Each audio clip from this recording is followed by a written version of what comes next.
That is the oldest truth in this history. Cleanliness, real cleanliness, the kind from having access to the infrastructure that makes it possible, is not a luxury. It is not a reward for those who have earned it. It is the most basic form of belonging. And until it is available to everyone, the story is not finished. Thank you. I mean that simply, without ceremony. You stayed through all of it. The Roman sewers, the Versailles corridors, Semmelweis's tragedy, Bazalgette's tunnels, the manufactured fear of bad breath, the 3.4 billion still waiting. You listened to a story about something no one talks about, and you made it to the end. That means something to me. If you learned one thing you didn't know before, one small piece of this strange, unglamorous, quietly profound history, then the time was worth it. If you found yourself in the dark watches of this long night, thinking about something you'd never thought to think about who gets built for and who gets left behind, about the gap between what is possible and what is done, perhaps this story was worth telling. And if it simply put you gently to sleep somewhere around the sponge on a stick, I fully understand, and I take no offense. There are more stories waiting. Stories about other corners of human experience that seem ordinary on the surface and reveal something extraordinary underneath. About the things we touch every day without knowing their history. About the systems we live inside without seeing their seams. About the people who built the world we inherited. The forgotten ones, the unglamorous ones, the ones whose names never made it onto monuments. The kind of stories best heard slowly, in the quiet hours when the rest of the noise has gone to sleep and something can actually reach you. Stay close. The next story is already waiting, and I promise it is worth it. Also, please consider liking and subscribing to my channel, Ancient Tales Sleep US Secrets. Good night, sweet dreams. Welcome to Sleepy Time Stories. Hey dear friends, I see you there, just getting settled in. Tonight, we're going somewhere people rarely think about when they imagine the past. The bathroom. Before modern toilets, running water, sewage systems, and hot showers, something as simple as answering nature's call could be surprisingly complicated. Ancient cities developed public latrines. Wealthy households sometimes had servants to deal with waste. Ordinary people used chambers, buckets, pits, rivers, and whatever practical solution was available. And when it came to staying clean, bathing could be a luxury, a social tradition, a medical treatment, or simply something people had to improvise. Yet people throughout history still cared about cleanliness. They washed, bathed, combed their hair, changed clothing, used perfumes, and developed surprisingly creative ways to deal with the realities of everyday hygiene. Before starting the story, like and subscribe to my channel for more stories. Now, start the story. Tonight, we'll quietly travel through centuries of human history to discover what toilets, bathing, washing, and personal hygiene were really like before modern plumbing transformed our daily lives. So settle in, dim the lights, and let's take a journey into one of history's most ordinary and fascinating subjects. Maybe you've pulled the covers up a little higher, or perhaps you've dimmed the glow of your screen to let your eyes relax. Whether you've been here before or this is your very first visit, I'm so glad you've chosen to spend this time with me. Before we go any further, I have a rather curious question for you. When did you last think about a toilet? Not use one, because we all do that. I mean, truly ponder it, where it originated, what its existence reveals about our world. Here's a thought that most history books prefer to ignore. The way people have dealt with their most intimate bodily needs tells us almost everything about who they were, their beliefs, their worries, and who they considered important. A society's restroom is far more than a simple facility. It is a reflection. And some of the images in that reflection are going to take you by surprise tonight. If you enjoy these stories, the kind that gently guide you through history and leave you with a sense of wonder as you drift off, then taking a moment to like this video or leave a short comment really helps. It's how others find their way here on quiet evenings, just like this one. And if you feel like sharing where you are right now, maybe it's your bedroom, a familiar couch, or somewhere far from home? I would love to know. Each comment makes this feel less like a broadcast and more like a shared moment between friends. Now, let's get comfortable. Turn the lights low, let a soft fan hum in the background if you like, and let's begin. Here's a detail not many people know. The word hygiene doesn't come from a doctor or a king, but from a goddess. Her name was Hygeia, the ancient Greek goddess of health and cleanliness, daughter of Asclepius, the god of healing. That one detail holds the essence of a much larger story, because for most of human history, cleanliness wasn't about medicine. It was about spirituality, about social standing, and above all, about power. Think about it. Through countless centuries and countless civilizations, from ancient Egypt and Mesopotamia to Rome, medieval Europe, and the grand halls of Versailles, every culture has had rules about being clean. But these rules were rarely just about staying healthy. Egyptian priests would shave their entire bodies and bathe twice a day and twice a night. Not because they knew about germs, but because ritual purity was necessary to stand before their gods. In ancient Rome, the public bathhouses, the thermae, were never just about washing off the dirt. They were where senators and ordinary citizens sat side by side, making deals, sharing gossip, and subtly negotiating their social rank. In the courts of medieval Europe, having access to clean, warm running water was one of the clearest signs that you were a person of importance, while those without it were made to feel, both subtly and directly, that their lack of cleanliness reflected their lack of worth. That wasn't by accident. It was a system. Now, this is where it gets truly fascinating. Most of us carry a mental image of history that looks something like this. Ancient people were dirty, medieval people were very dirty, and then, somewhere around the 20th century, we discovered soap and everything became wonderful. But that picture is almost entirely wrong. Over the course of our time together, we're going to take that idea apart piece by piece. We'll travel from the incredibly advanced drainage systems of Mohenjo-Daro, a city carefully planned and constructed over 4,000 years ago, all the way to the surprisingly grimy corridors of the Palace of Versailles, one of the most famous buildings in history. We'll meet the man whose official title was Groom of the Stool, a role so personal and so influential that the most ambitious men in England competed for it. We'll explore what people actually use before toilet paper, and some of those answers will make you smile. Some will make you wince, and at least one will make you very grateful for what's in your bathroom cabinet tonight. We'll revisit the summer of 1858 in London, when the city's river became so incredibly foul that Parliament itself had to close down. And we'll end our journey somewhere perhaps unexpected. In the present day, where almost 2 billion people still lack access to a safe, clean toilet. Not 2 billion in some distant past, but right now, tonight, as you rest under your blanket. But before all that, before the Romans, the plagues, the perfumes, and the pipes, I want to pause here with you for a moment. Because the real question at the heart of this entire history is a simple one. Why did it take so long?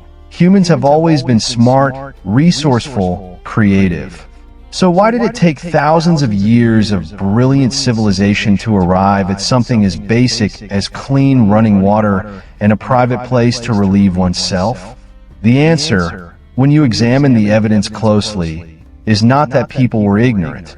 It's that those who could have solved these problems for everyone often didn't see everyone as worth solving them for. Clean water was available to those who could pay. Private sanitation existed for those with the right lineage. The technology was there. What was missing wasn't knowledge. It was the will to share it. That pattern, the gap between what was possible and who was allowed to benefit, runs through this entire history like a thread. We see it in ancient Rome, where grand public toilets stood alongside private ones reserved for the wealthy. It appears in Victorian London, where disease ravaged working-class neighborhoods while the upper classes lived comfortably behind clean tiled walls. And it's still with us today. Historian Virginia Smith, in her landmark study on cleanliness, put it something like this: cleanliness has always been more about belonging than about biology. To be clean in almost any era was to signal that you were part of the group that mattered. To be unclean, whether because of poverty, circumstance, or lack of access, was to be quietly and persistently excluded. That's a weighty thought, but it's also a freeing one, because once you see that pattern, you begin to see history differently. You stop asking why people were so dirty back then, and you start asking who decided what clean meant and what they got out of that definition. Those are the questions that will guide us tonight. So, here's what I'd like you to do. Take one slow, deep breath. Let your shoulders drop, because the story we're about to share isn't just about toilets, bathtubs, and ancient sewers. Though some of those details alone are worth staying awake for. It's about human beings across all of recorded time, trying to make sense of their own bodies, their communities, and their ideas about who deserves comfort and dignity. It is, in the truest sense, the story of all of us. And it begins not in Rome, not in Greece, but in a city most people have never heard of, buried beneath the dust of modern-day Pakistan. A place where archaeologists found something so astonishing, so far ahead of its time, that it quietly rewrote history. That city is called Mohenjo-Daro, and what they discovered there is where our story truly begins. Picture this. You're standing in the middle of a city, a real city, not a collection of huts, but a planned urban center with wide streets laid out in a precise grid, two-story homes built of fired brick, public gathering places, markets, and a water system so sophisticated that modern engineers still study its plans in awe. Now imagine this city existed about 4,600 years ago. That's not a mistake. 4,600 years ago, roughly 1,000 years before the height of Egypt's pyramid-building age, and about 1,500 years before Rome was even founded, there was already a city on this earth where people walked home through clean streets, entered their own houses, and used a toilet that drained through clay pipes into a shared underground sewer. That city was Mohenjo-Daro, and I truly believe that if more people knew what archaeologists found there, it would change everything they thought they knew about ancient civilizations. Mohenjo-Daro is located in the Sindh province of modern-day Pakistan. Its name, given much later by people who settled over its ruins, means Mound of the Dead in the Sindhi language, a rather somber name for a place that was once one of the most vibrant cities on the planet. At its peak around 2500 BCE, Mohenjo-Daro was home to between 30 and 40,000 people, making it one of the largest cities in the ancient world, comparable to anything in Mesopotamia or Egypt, but developed entirely on its own. It covered about 500 acres, with streets aligned in a north-south, east-west grid, the same basic logic we use today. Its buildings were made of standardized baked bricks, each one the same size throughout the entire city. Think about that. Standardized materials, something we associate with modern industry, was already being used 4,500 years ago. But here's what I really want to talk about.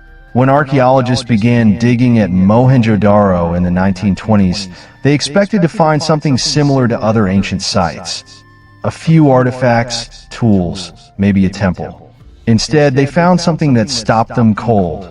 Almost every house, not the palaces, not the temples, but ordinary homes, had its own private bathing area and toilet, connected by clay pipes to a shared drainage system that ran beneath the streets, carrying waste out of the city.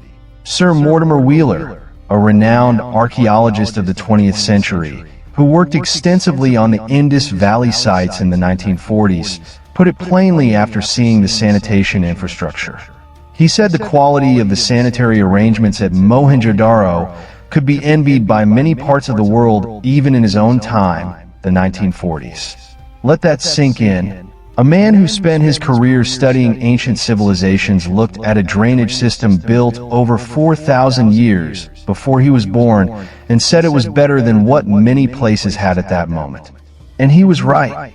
The drains were made of precisely laid brick, about 2 feet below ground, with U-shaped channels and inspection holes at regular intervals for cleaning.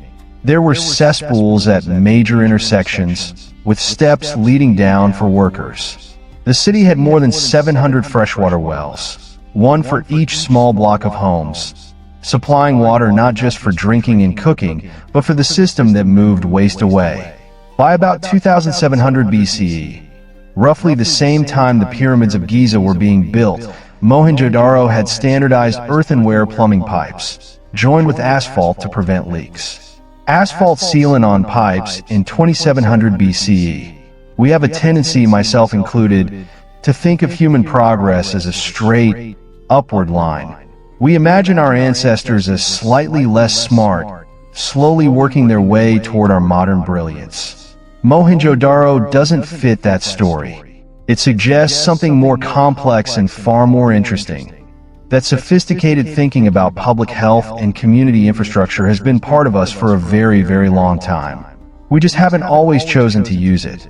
Now, before we spend the entire night in just one city, I want to take a quick detour further west, to Mesopotamia, the land between the rivers, in what is now Iraq. Mesopotamia holds a different piece of this early story, one that's less visually spectacular than Mohenjo-Daro, but in many ways more honest about the messy reality of how early cities dealt with waste. The oldest confirmed toilet ever found dates to about 3200 BCE in the ancient city of Uruk, one of the first true cities in history, in what is now southern Iraq. It was essentially a pit, a carefully constructed pit lined with ceramic rings to hold the waste. No pipes, no flush, no system to carry it away. It was simply a hole under a seat, and someone had to deal with what collected there. By the 2nd millennium BCE, around the time of the great Babylonian empires, archaeologists have found that in well-excavated Mesopotamian neighborhoods, fewer than half the houses had any toilet at all. Fewer than half. Modern public health researchers have studied this, and they suggest that for sanitation to significantly improve community health, at least 75% of households need to be connected to a clean waste management system. Mesopotamia never reached that threshold in any neighborhood we've found. So here was a civilization that invented writing, developed some of the earliest legal codes, built remarkable cities, and traded across vast distances, yet never fully solved the problem of managing human waste on a public health scale. I find that genuinely fascinating and a little sobering, because it suggests that being ingenious in one area doesn't automatically translate to being ingenious in another. Mesopotamian cities had builders for palaces, scholars for astronomy, but the political will, or perhaps the cultural priority, to ensure every household had decent sanitation never quite materialized. You can draw a fairly straight line from that reality to the disease burden those cities carried. Intestinal parasites were common. Contaminated water was a constant killer. Life expectancy, though hard to calculate, was significantly shortened by preventable illness that better sanitation could have addressed. I want to return to Mohenjo-Daro one last time, because the city has one more thing to tell us. Around 1900 BCE, it was abandoned, not slowly, but abruptly, in a way that still puzzles historians. When archaeologists dug through the upper layers, they found human skeletons lying in the streets, some face down, as though death had come without warning. No sign of invasion, no great fire, no clear record of war. The most accepted theories point to environmental collapse, a shifting river, prolonged drought, or a catastrophic flood that undermined everything. Gregory Possehl, an Indus Valley specialist, spent decades studying this collapse, and he concluded that the culture simply changed, and what drove it, nobody knows. A city of 40,000 people, with running water in its homes, underground sewers, standardized plumbing, and nearly 800 wells, vanished into silence, leaving us, for 1,000 years later, standing over its ruins and wondering. There is something in that story that reaches beyond history into something more personal. We tend to assume that progress, once made, stays made, that a civilization advanced enough to build what Mohenjo-Daro built couldn't just disappear. But it can, and it did. And the lesson left behind by that silence echoes across every era we'll visit tonight. From the grandeur of ancient Rome, to the strange filth of Versailles, to the transformations of the 19th century, progress in sanitation has never been automatic, never been guaranteed. Every time humans figured out a better way to handle this basic need, the risk was always there. Sometimes realized, sometimes not, that the knowledge would be lost or ignored, or simply left behind as something only certain people deserved. And that brings us to a civilization that represents the peak of ancient sanitation engineering. One that took what Mohenjo-Daro had achieved and built it on a scale for entire cities, for hundreds of thousands of people across 3 continents. A civilization that built a sewer so grand, so sturdy, that it still carries water beneath the streets of its modern capital today. I'm talking about Rome, of course, and the story of Roman toilets is, well, not exactly what you might expect. There is genius in it, yes, engineering that will take your breath away, but also a shared sponge on a stick. And once you hear about that, you'll never quite look at public facilities the same way again. Somewhere beneath the streets of modern Rome, right now, water is flowing through a tunnel first carved from volcanic stone around 600 years before the birth of Christ. A tunnel so large that, according to the Greek geographer Strabo, a fully loaded hay wagon could be driven through it without scraping the walls. A tunnel so well constructed that when Pliny the Elder, Rome's great naturalist, sat down to list the achievements of his civilization, he didn't choose the Colosseum or the aqueducts or the roads. He called the sewer system the most noteworthy achievement of Rome, the sewer. That man looked at one of history's greatest empires and said the thing that impressed him most was what they built underground. That tunnel is the Cloaca Maxima. In Latin, the name is straightforward, the greatest drain. And there is something endearing about that simplicity. The Romans, who gave their emperors and gods such grand titles, looked at their greatest urban engineering feat and just called it what it was. The greatest drain. No poetry, just truth. Construction began, according to tradition, under King Tarquinius Priscus, the 5th king of Rome, ruling around 616 to 579 BCE. At that time, the land between Rome's famous hills wasn't the gleaming heart of an empire. It was a swamp, a low, flood-prone, mosquito-infested marsh that flooded every time the Tiber rose. Tarquinius's vision was to drain that swamp, fill it in, and build the Roman Forum on top of it. That required moving an enormous amount of water somewhere it couldn't come back. So they built the Cloaca.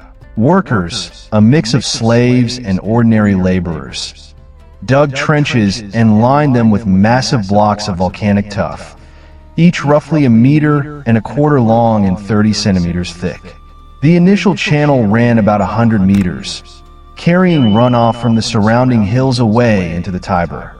What began as an open canal was gradually roofed over, expanded, connected to other drains, and by the 2nd century BCE, it had become a fully enclosed underground sewer stretching 1,600 meters through the city's heart. In its most developed parts, the Cloaca Maxima was over 4 meters tall and 3 meters wide. Can I just pause on that? For meters tall, that's higher than most modern home ceilings. Underground, built by hand 2,600 years ago. And the extraordinary part isn't just that it was built, but that it still works. Right now, as you listen, parts of the Cloaca Maxima are still connected to Rome's modern drainage, still carrying rainwater from beneath the ancient Forum, still doing what they were built to do millennia ago. That's the kind of fact that makes you pause and just sit with it. But the Cloaca was only one piece of Rome's sanitation puzzle. To understand how Romans actually used the bathroom, you need to walk into one of the Foria. The Foria were Rome's public toilets. The word comes from the Latin forus, meaning outside. These were facilities located outside the home, available to the general population. By the 2nd century BCE, they were a standard feature of Roman urban life, many funded by wealthy citizens as acts of civic philanthropy. Building a public toilet was a way to display generosity, which tells you something interesting about Roman values, doesn't it? Being seen funding a place where strangers relieved themselves was considered virtuous. Now, picture stepping inside one of these forica. The room is long and narrow, with stone benches lining the walls, cut with keyhole-shaped openings spaced so close together that any modern person would find it uncomfortable. There are no dividers, no partitions, no curtains. You sit knee to knee with whoever is there that morning. A senator, a merchant, a soldier, a freedman. And here's the thing historians emphasize. Romans didn't find this strange.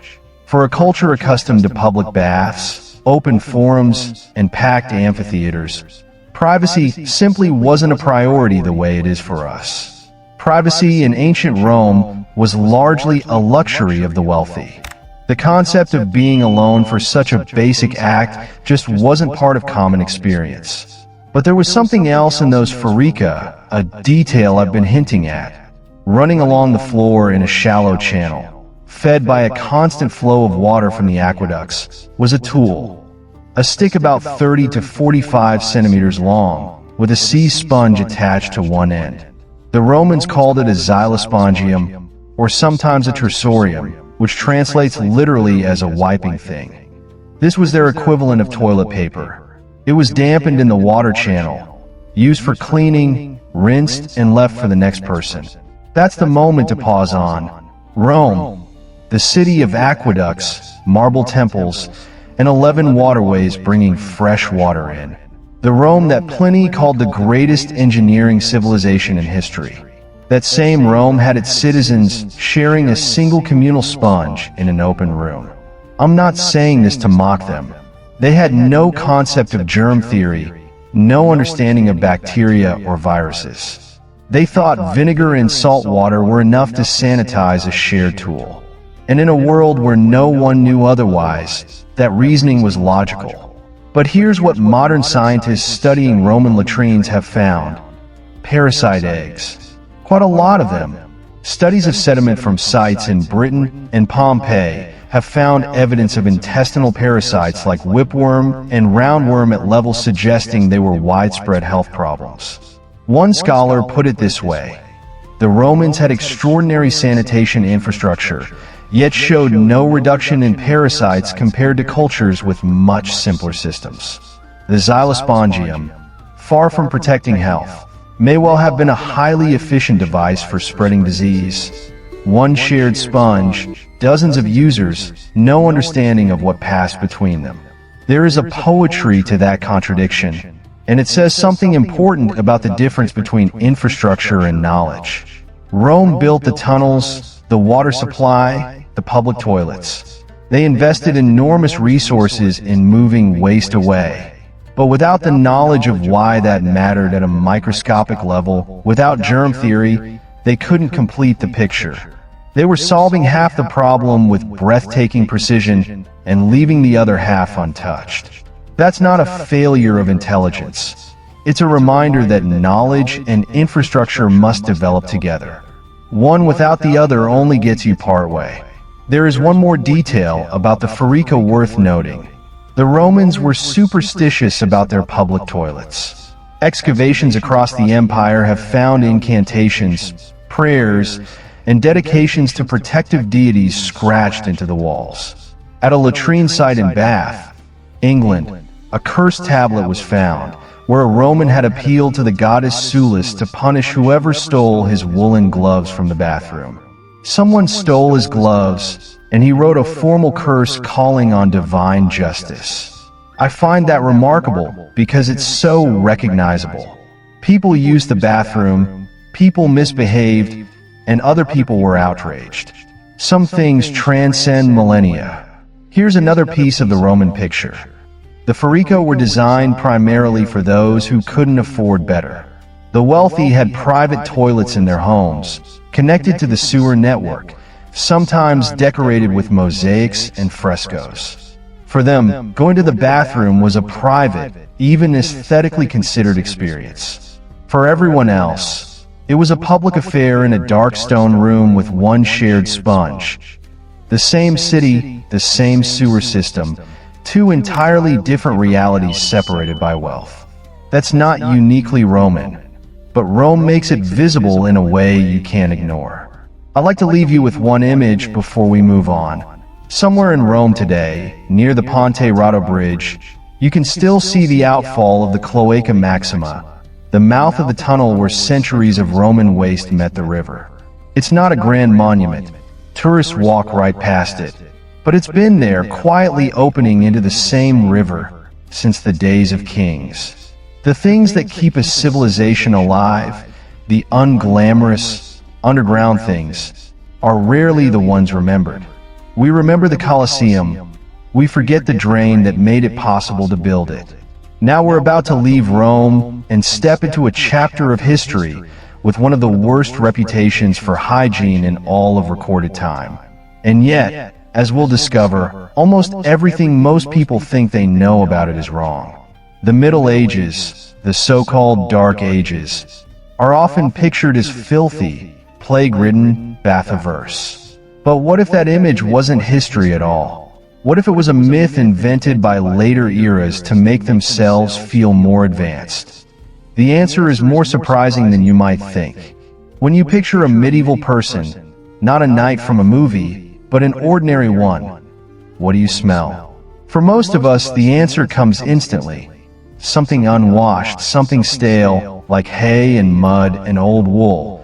The smell of someone who hasn't been near water in a long time. That image is so embedded in our culture that most accept it without question. The unwashed Middle Ages, 1,000 years of Europe sitting in the dark, waiting for the Renaissance to teach it how to bathe. I want to spend time with that image tonight, not to admire it, but to take it apart and show how little of it is actually true. And then, at the end, there's a twist, a genuinely unexpected one.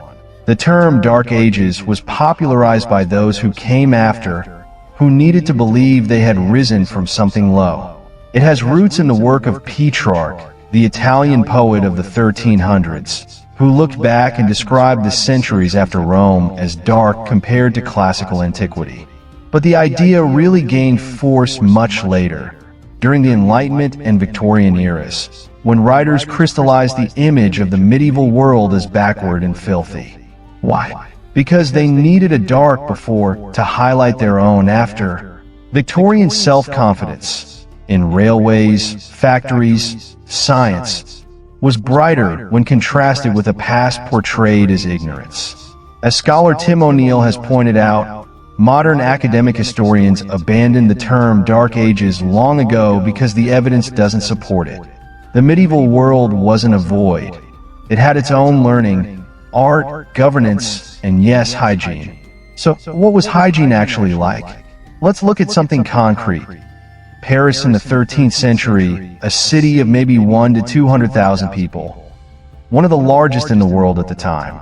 By the late 1300s, Paris had over 32 public bathhouses operating within its walls. That's not a luxury, that's infrastructure. Alexander Neckham, a scholar living in Paris around 1200, wrote that he was woken in the mornings by the calls of bathhouse attendants announcing that the baths were ready and the water was hot. A medieval alarm clock of sorts. London had 18 hot bathhouses south of the Thames in the neighborhood called Southwark. In some German and Dutch cities, going to the bathhouse was so common it was almost like going to a restaurant, a social outing with food and drink. Etchings from the 15th century show rows of people sitting in wooden tubs, side by side, eating and conversing. These aren't people who thought bathing was sinful. They built bathhouses like later generations built coffee shops. Historian Carol Rockcliffe has pointed out that medieval people were intensely aware of cleanliness, not always in ways that match modern germ theory, but in ways that were deeply felt. In some English towns, you could be fined for not visiting the public baths at least once a week. Compulsory bathing. That doesn't look like a culture indifferent to hygiene. Medieval physicians often prescribed baths as treatment. Nightly baths were recommended for colds. Herbs like rosemary and sage were added for medicinal purposes. A few religious figures, like some extreme monks, did avoid bathing, associating discomfort with virtue, but historians note they were seen as eccentric even then, the exception rather than the rule. So if medieval people were washing regularly, where did the myth of the filthy Middle Ages come from? The short answer is that it was a story the Renaissance told about the era it had just left, and the Victorians loved to repeat it. But the twist is that the hygiene collapse scholars do find in the record doesn't happen in the Middle Ages. It happens in the 1500s because of syphilis.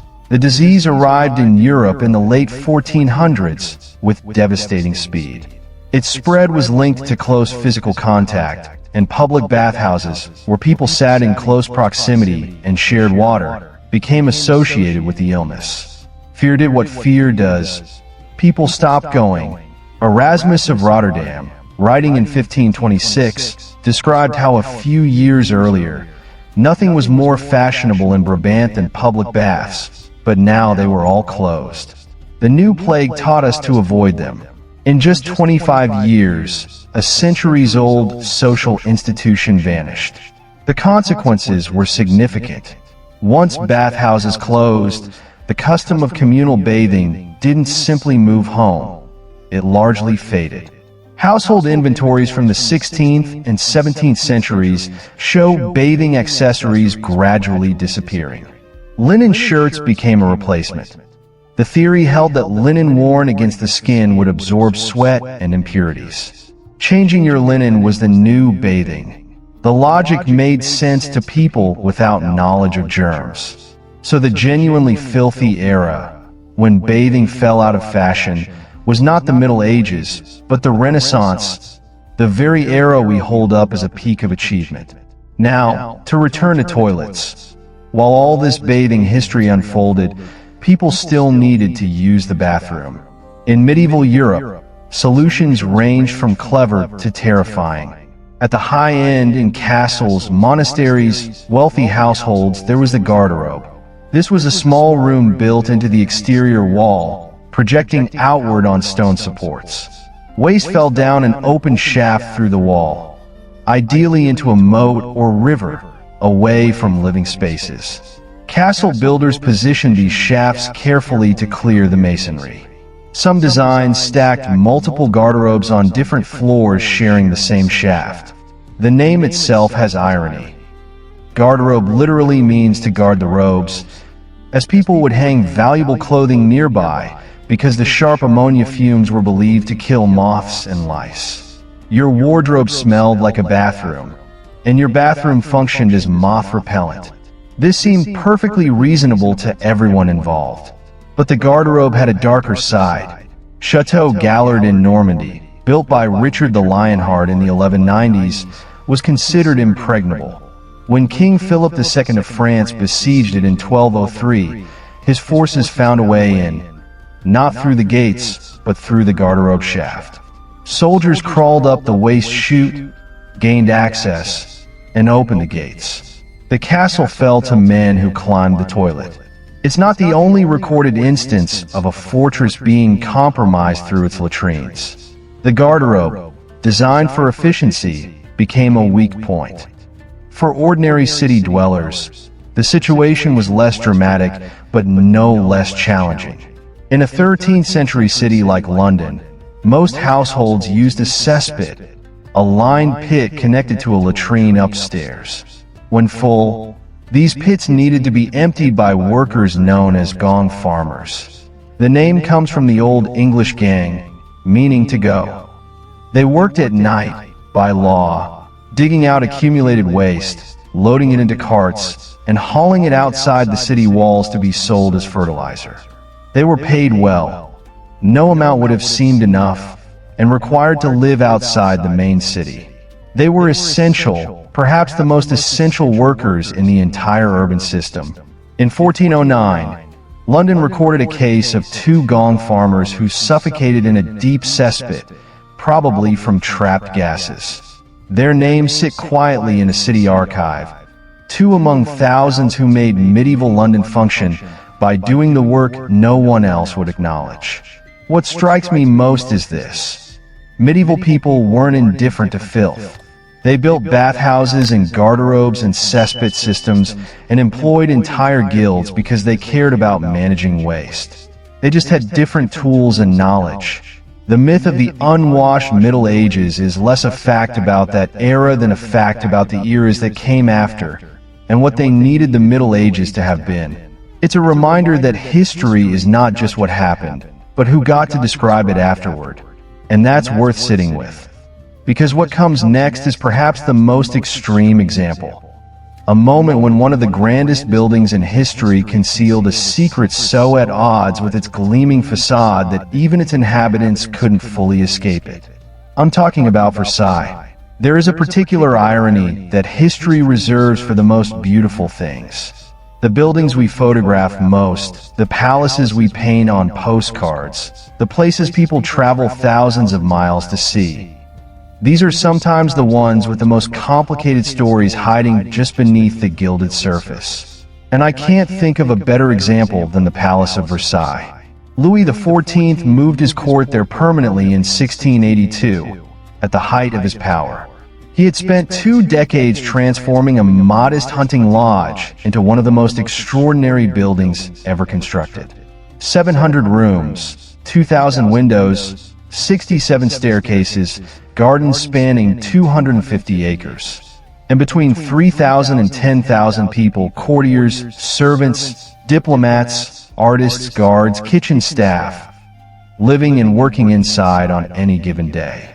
And when Louis took up residence, it had almost no functioning toilets. How do 10,000 people manage daily without adequate facilities? The answer, predictably, is badly. Accounts from visitors throughout the 17th and 18th centuries describe Versailles with horrified specificity. Madame de Sévigné, a noblewoman and letter writer, wrote of the air and smells being enough to turn your stomach. Horace Walpole, an English visitor, complained the smell hung over everything, including the gardens. A report from the Louvre in 1645, predating Versailles, but describing the same court culture, said one saw waste everywhere, on staircases and behind doors, and smelled unbearable stenches from people relieving themselves daily. The official history of Versailles pushes back on the filthiest versions, and there is some truth to that. There were chamber pots, a few latrines called le deisance, which were simple holes above cesspits, generally unventilated and poorly maintained. There were over 30 cesspits beneath the grounds, emptied regularly by servants. Louis XIV himself had a private bathing suite and changed his shirts multiple times a day. So it wasn't total neglect. What it was, however, was a system hopelessly overwhelmed from the start. The math didn't work.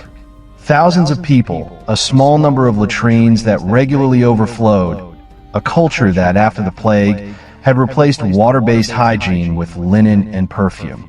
Louis XIV had built his palace as a theater, where even the most intimate acts were part of a performance of power. And the strangest detail, at Versailles, going to the bathroom was a public event, not for ordinary courtiers, but for the king. Louis XIV regularly received visitors and conducted the business of France while seated on his commode chair.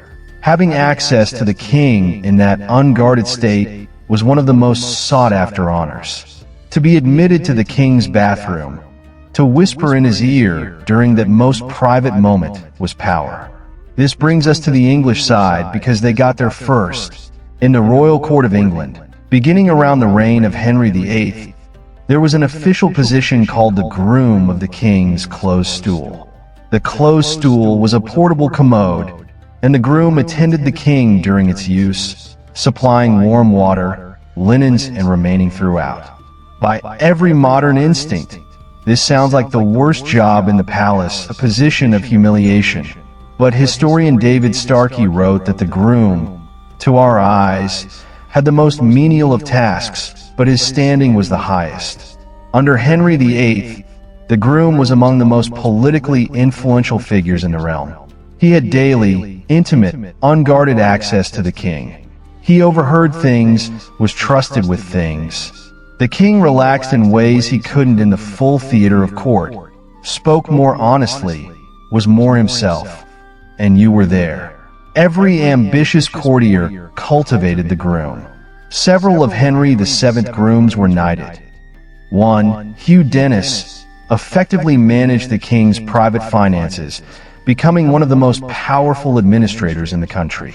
Another, Sir Henry Norris, fell from grace during the political disaster of Anne Boleyn in 1536 and was executed. His proximity to the king, which was his advantage, became the thing that destroyed him. The position lasted in various forms until 1901, when King Edward VII abolished it. 400 years. The most intimate post in the royal court, surviving everything. The last groom was the Duke of Abercorn, who must have had a complicated relationship with his job description. Back at Versailles, nobles actually paid for the right to attend the king at his commode. The ceremonies of rising and retiring were already elaborate theater. But attending the king's most private moment remained, throughout the 17th and 18th centuries, a marker of genuine closeness to power. Louis XIV had designed the court to trap his nobles, forcing them to live at Versailles, dependent on royal favor. To be there was to be visible. To leave was to be forgotten. And so, thousands of nobles lived in a building that couldn't adequately handle the consequences of housing that many people, covering the gap with the most sophisticated system of scent ever devised. The French perfume industry, which still defines luxury fragrance, has its origins partly in this problem. Louis XIV commissioned a new scent from his perfumer for every day of the week. He changed his shirts multiple times a day, perfumed with aqua angelica. Furniture was sprayed. Wigs were powdered. Courtiers carried pomanders, small metal balls filled with aromatic herbs, to hold under their noses. The French court became known as La Cour Parfumée, the perfumed court.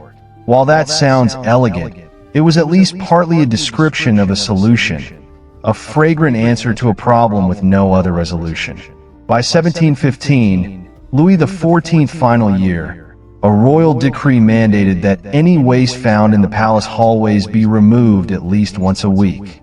If you need a weekly decree to ensure palace hallways are cleared of waste, things have not gone according to plan. The orange trees. The 2,000 bitter orange trees Louis kept in the orangery, designed by Jules Hardouin-Mansett, were not just a symbol of royal extravagance.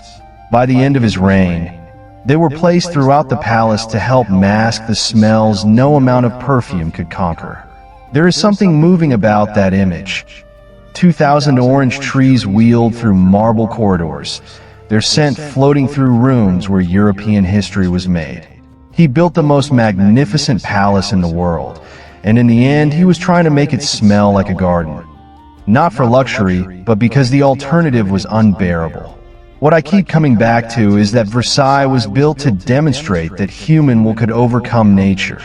Forests into gardens, swamps into marble floors. But nature, in its most basic form, kept insisting. Every day, in every corridor, behind every curtain, no decree could contain it, no perfume could cover it. Not even the Sun King could solve the problem that every human being, regardless of rank, shares equally. The story of hygiene at Versailles is the same story we've been tracing. The gap between what people want to believe about themselves and what being human actually demands. And what comes next is perhaps the moment when that gap began to close. Not in a palace, but through a crisis so catastrophic that an entire civilization was finally forced to reckon with the consequences. The Black Death changed what medieval people feared about cleanliness. But what happened in the centuries after, the pandemics, the growing cities overflowing with waste, eventually produced a response so radical and expensive that it would take Parliament closing its doors and a river so foul it could strip paint to finally happen. That story begins in the swamps of medieval London and ends with one of the greatest public health engineering projects in history. The London summer of 1858. The city is the largest on Earth, with about 2.5 million people packed into streets built for a fraction of that number. It's July, with the kind of heat that makes brick walls radiate long after sunset. And then, sometime in mid-June, something begins to change along the Thames. Not visually, at first, but you'd notice it before you could explain it. Something that makes you slow your step, press a handkerchief to your face, and wonder if something has gone terribly wrong. That summer, the River Thames, the spine of the greatest city in the world, had become an open sewer, not metaphorically, but literally. A simmering, putrefying sewer, heated by the worst temperatures in decades, baking 2 million people's worth of untreated waste on exposed riverbanks in the full English sun. The smell reached Parliament. Members of Parliament, sitting in the new Houses of Parliament built right on the river's edge, held perfumed handkerchiefs to their faces. The curtains were soaked in lime chloride to keep the air breathable. When that failed, proposals circulated to move the entire government to the countryside. History would call it the Great Stink of 1858. To understand how London reached this point, you have to go back roughly 3 decades to when cholera first arrived in England in 1831. Within a year, it killed over 30,000 people in England and Wales alone. Cholera is brutal in its speed, severe diarrhea, vomiting, dehydration. It can kill a healthy adult within hours. And no one understood why. The dominant medical theory was miasma theory, the idea that disease spread through foul-smelling air. By that logic, the solution was to remove bad smells. And the solution London applied in 1847, closing all 200,000 cesspits and ordering household drains be connected directly to the river, was devastating. In one administrative stroke, every household began pumping waste directly into the same water source most of the city drank from. The cholera epidemic that followed killed 14,000 people in 1849. Here, one of the great figures of medical history enters, John Snow, a physician living in Soho, a crowded working-class district of central London. He had been thinking about cholera since the first outbreak in 1832. Snow had a different theory. Not miasma, not air, but water. He believed the disease spread through contaminated water, specifically water exposed to the waste of infected individuals.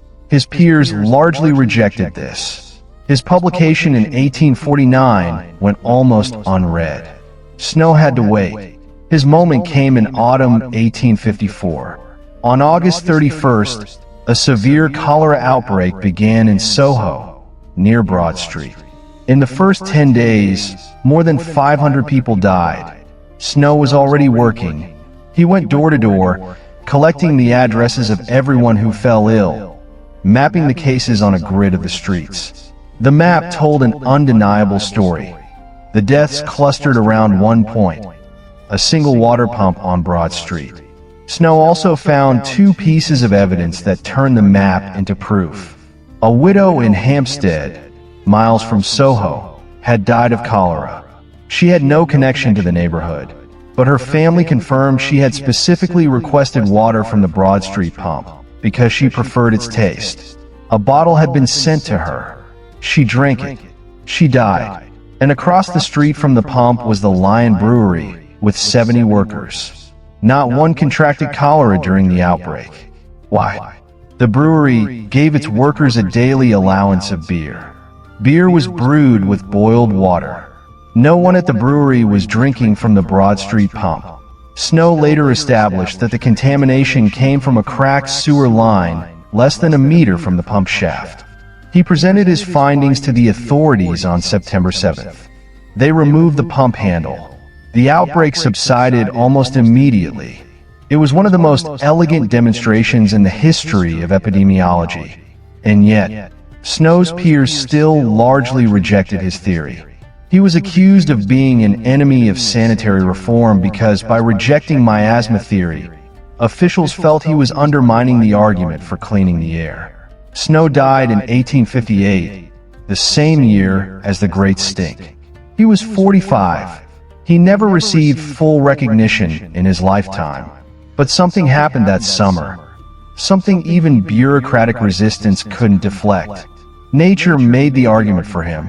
With London's shade temperatures averaging 34 to 36 degrees Celsius through July and August, the waste in the Thames reached a critical mass. Dissolved oxygen dropped to almost nothing. Fish died. The water turned opaque. Charles Dickens, writing just before the Great Stink, described the Thames as a deadly sewer in place of a fresh river. One journalist estimated the waste on the riverbank was more than 6 feet deep. Michael Faraday, the great scientist, had conducted an experiment in July 1855, dropping white paper cards into the Thames to test clarity.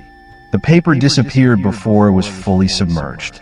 By summer 1858, that river was radiating heat and baking into what one account described as a Stygian pool, reeking with ineffable and unbearable horror. Those were the words of Benjamin Disraeli, the Chancellor of the Exchequer, who had blocked sanitation reform for years. Parliament passed an enabling act that same summer. £3 million were allocated to the Metropolitan Board of Works to build a comprehensive modern sewer system. The man who would build it was a civil engineer named Joseph Bazalgette. If there is a quieter hero in the history of public health, who saved more lives than almost anyone, but whose name is barely known, I don't know who it is. Bazalgette had been working on sewer proposals since the early 1850s. When the money finally arrived after the Great Stink, he was ready. What he built was extraordinary. 82 miles of main brick-lined intercepting sewers, collecting waste from hundreds of smaller street drains, carrying it eastward away from the city, to holding tanks, and eventually to the tidal Thames beyond populated areas. The egg-shaped brick tunnels, which Bazalgette designed wider than his calculations required, because he said if in doubt, build larger, were an engineering masterpiece. He personally approved every connection. The records contain thousands of linen plans with his handwritten notes. Approved JWB. I do not like 6 inches used here. 9 inches should be used. A meticulous man, crawling through his own plans. The system began operation in 1865. Prince Albert Edward formally opened Abbey Mills Pumping Station, a building so ornate that English Heritage now classifies it as nationally important. A pumping station made beautiful. The Victorians believed even utilitarian infrastructure deserved dignity. The results were swift.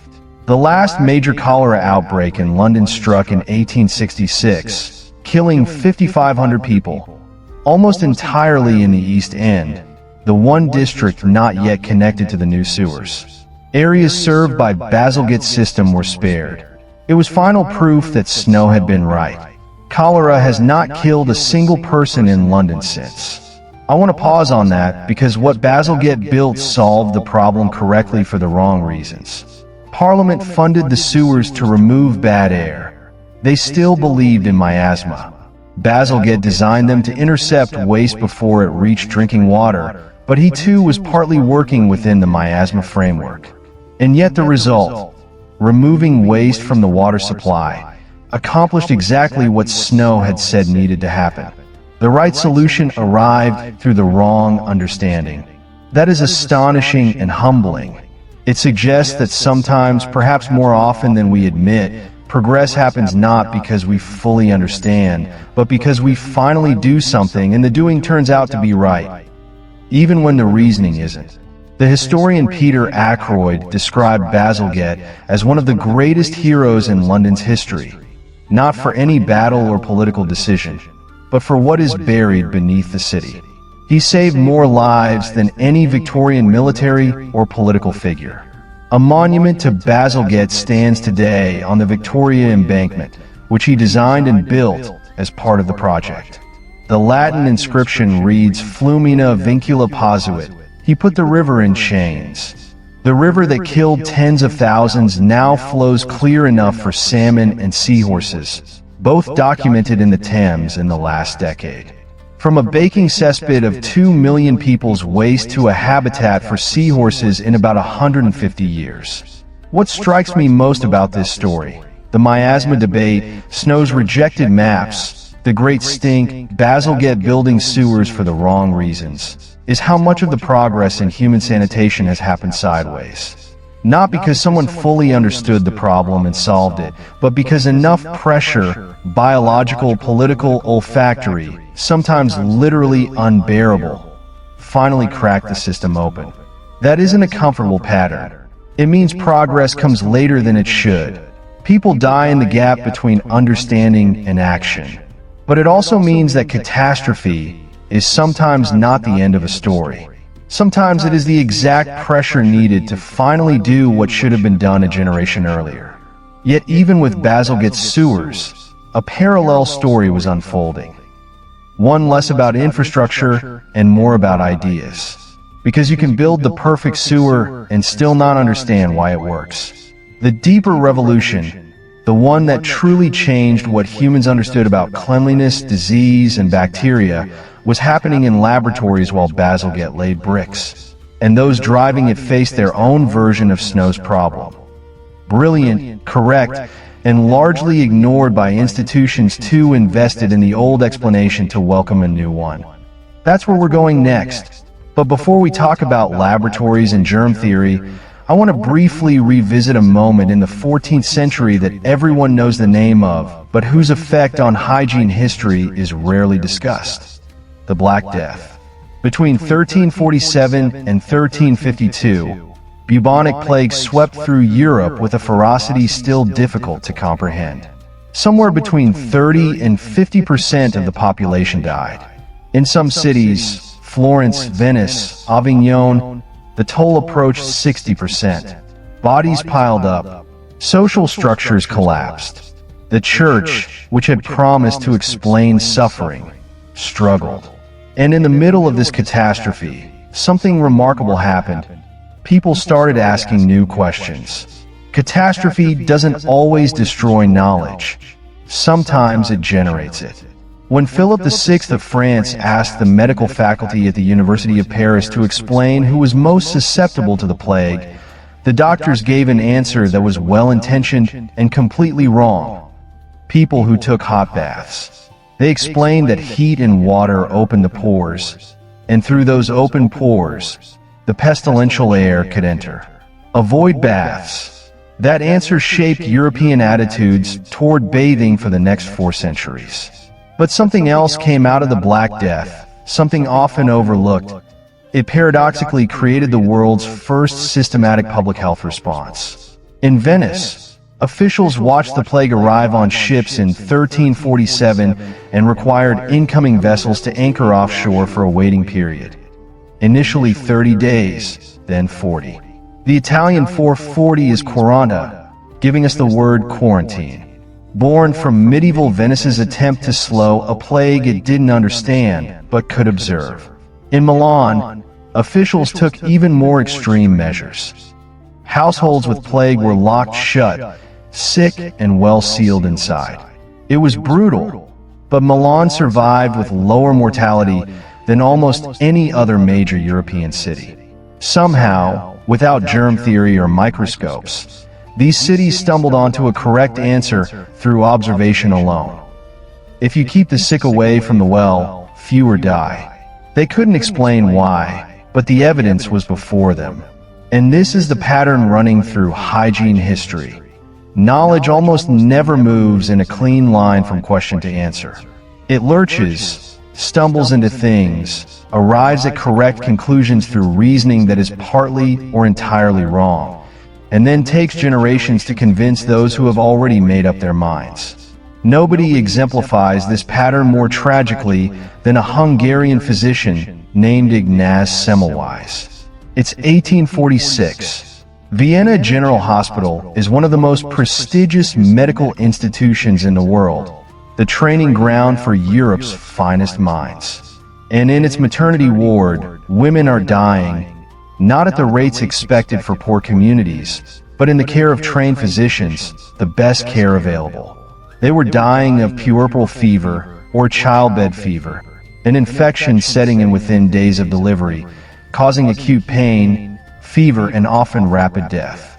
The hospital had 2 maternity wards, one run by doctors and medical students, the other by midwives. In the doctor's ward, the death rate from puerperal fever was sometimes over 18%. In the midwives' ward, it killed less than 2%. Women knew this. They begged to be assigned to the midwives, even refusing care and delivering alone in the streets, where their survival was better than in the physician's clinic. Nobody could explain why. Ignaz Semmelweis arrived to take over the physician's ward in 1846 and was immediately confronted with those numbers. He was a meticulous observer, detail-oriented in a way that either makes a scientist great or drives colleagues mad. He spent months looking for a pattern. The breakthrough came with a death, that of his friend and colleague, Jacob Kolechka, who was accidentally stabbed with a student's scalpel during an autopsy in 1847. Kolechka died within days, and the pathological findings, the tissue damage, the inflammation, were identical to those of the women dying from puerperal fever. Kolechka died from contact with cadaverous material. The women were dying from the same thing, carried on the hands of doctors who moved without washing from the autopsy room to the delivery ward. The connection hit Semmelweis with the force of something obvious in retrospect. He ordered all medical students and physicians in his ward to wash their hands with a chlorinated lime solution, chosen because it eliminated the smell of decay, before examining any patient. The results were staggering. In May 1847, before the protocol, the death rate was 18.3%. By June, it had fallen to 2.2%. By July, 1.2%. By the end of the next year, there were entire months in which not a single mother died. Not one. In a ward where 1 in 5 had previously died. You would think this would be cause for celebration. You would think others would adopt the protocol immediately. What actually happened is one of the more distressing stories in the history of medicine. The medical establishment largely refused. Some colleagues were puzzled but open. Many, particularly senior physicians whose authority rested on their expertise, rejected Semmelweis's conclusions with hostility that was almost personal. Because what Semmelweis was saying, what the data inescapably implied, was that doctors were killing their patients. That the men who had trained for years for a prestigious profession, who considered themselves among the most educated in Europe, had been walking from the autopsy room to the delivery room carrying instruments of death on their hands. Gentlemen's hands cannot carry disease. That was more or less the objection. The idea that a physician could be a vector of infection was considered not just scientifically unlikely, but morally offensive. Semmelweis spent the remaining years of his life trying to convince people who had decided they didn't want to be convinced. He published, lectured, wrote increasingly desperate open letters, calling out colleagues for presiding over what he called a massacre. His colleagues found the letters erratic, using them as evidence he was unstable. In 1865, the same year Louis Pasteur validated germ theory and Joseph Lister began developing antiseptic surgery, Semmelweis was committed to a mental institution in Vienna. He was 47. He died there 2 weeks later, the cause being an infection, ironically from the asylum itself. He never knew he was right. He never knew that within a decade, germ theory would be accepted, his data would be vindicated, and hand washing would become the single most effective infection control measure in hospitals, a status it still holds. He never knew his name would be attached to the Semmelweis effect, a psychological concept describing the tendency to reject new knowledge that conflicts with established beliefs. The man who discovered how to stop women dying in childbirth had his name turned into a word for why we refuse inconvenient truths. It's a fitting and terrible summary of a life spent fighting institutions. Why did it take so long if the data was so clear? The philosopher of science Thomas Kuhn described paradigm shifts, the idea that scientific communities don't simply adopt new evidence like a software update. They resist, reinterpret data to fit old beliefs, marginalize those asking inconvenient questions. Then, when enough evidence accumulates and the old guard retires, the shift happens suddenly, and everyone acts as if it was obvious all along. What happened with Semmelweis was a failure of institutional courage, costing countless lives between his discovery and when medicine finally caught up. The good news is that once germ theory was established in the 1860s and 70s, progress was rapid. Louis Pasteur demonstrated that microorganisms cause fermentation, putrefaction, and disease. Robert Koch identified the bacteria for tuberculosis and cholera. Joseph Lister introduced antiseptic surgery using carbolic acid, and surgical death rates plummeted. Hand washing began to be adopted systematically in hospitals in the 1870s and 80s. But do you know when the World Health Organization first issued a formal global guideline on hand hygiene in healthcare settings? 2009. Not 1870, not 1920. 162 years after Semmelweis counted his numbers. The Global Health Authority issued its first universal guideline on how to wash hands. That is astonishing and unsurprising because the Semmelweis effect is not a relic of the 19th century. It's present in every era, in every institution, where someone with data stands before someone whose identity is invested in the old explanation. What makes this remarkable to me is that what Semmelweis asked for was so small. Not a new drug, not a revolution, just water and a handful of chlorinated lime. The simplest act of hygiene, the one most of us perform without thinking, was for a critical window of history controversial enough to destroy a man. One more layer. While Semmelweis fought his battles and Pasteur peered at his cultures and the Great Stink forced London to fix its sewers, something else was happening. In laboratories and advertising offices, the definition of clean was being reinvented, not just for hospitals, but for homes, bodies, the spaces between people. The story of how soap and deodorant were shaped as much by marketing as by medicine. How some things we consider basic daily necessities were invented not by doctors, but by people selling them is next. And it's more surprising than you might expect.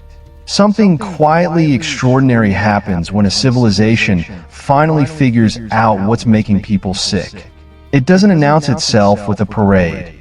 It seeps in through doctors' offices, newspapers, school curricula over decades. And somewhere in that long transformation from the world of miasma to the world of germ theory, something else happens, something that has nothing to do with medicine at all. By the early 20th century, germ theory was established. The understanding that invisible microorganisms cause disease had fundamentally changed what educated people knew.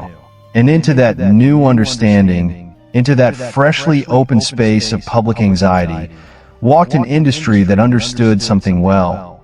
A frightened consumer is a buying consumer. Let me tell you about a product called Listerine. Most of you have it in your bathroom.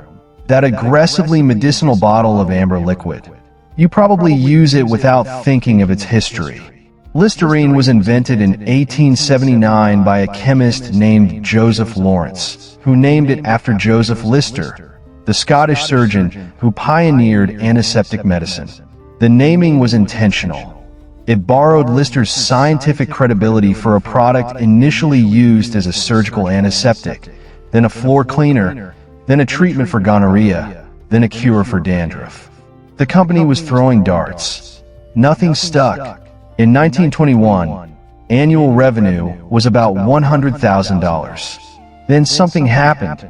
Gerard Barnes Lambert, heir to the company, was in a brainstorming session when a chemist mentioned that Listerine was effective against something called halitosis, an obscure Latin-derived term.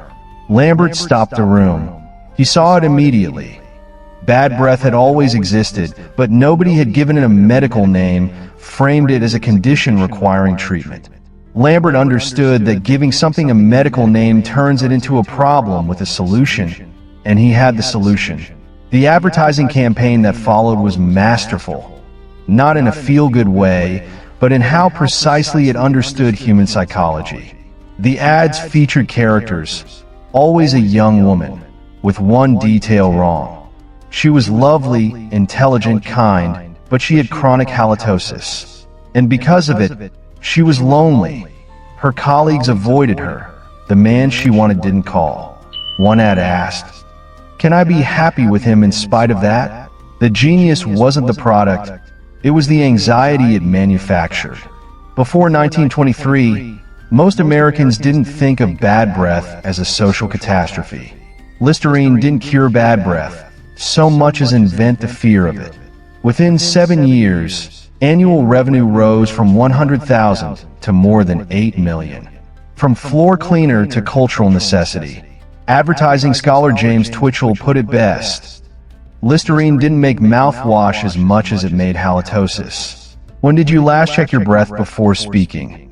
Was that a habit you always had, or did it come from somewhere, a message absorbed so thoroughly it no longer feels like one? Because germ theory was real, but the companies selling cleanliness products quickly learned that scientific truth isn't the same as commercial anxiety, and you could use one to manufacture the other.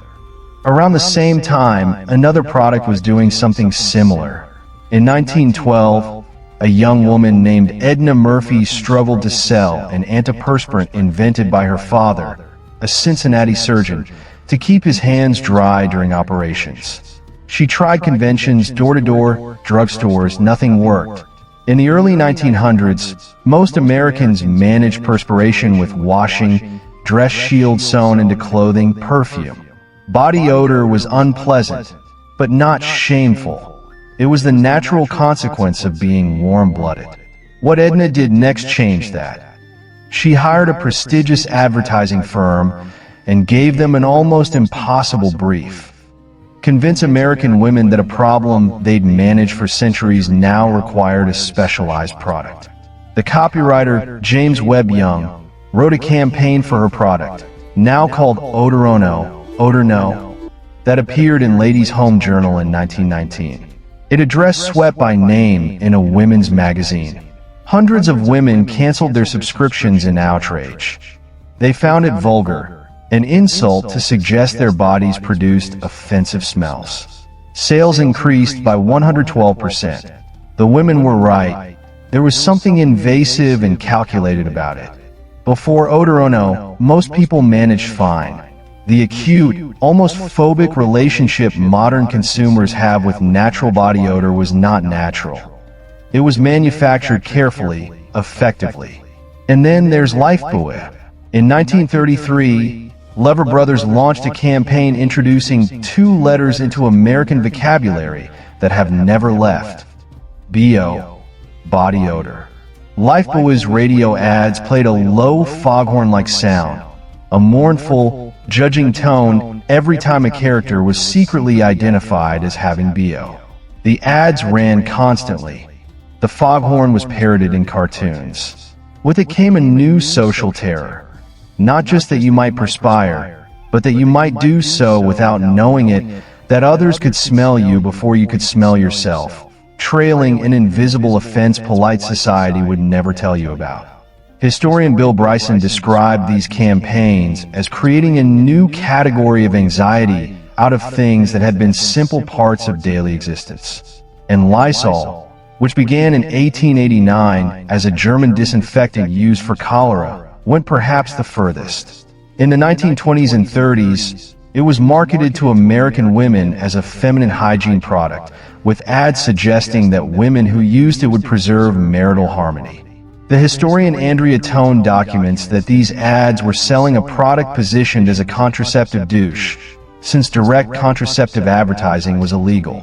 By 1940, douching was the most common birth control in America, led by Lysol, a disinfectant with a failure rate over 50%, causing documented burns and injuries, killing at least 5 women before the formula changed in 1952. The Hygiene being sold was about control, of women's bodies framed as cleanliness, of a new market framed as medical necessity. I want to be clear, none of this means soap, deodorant, or mouthwash are bad. Hand washing saves lives. Personal hygiene genuinely matters.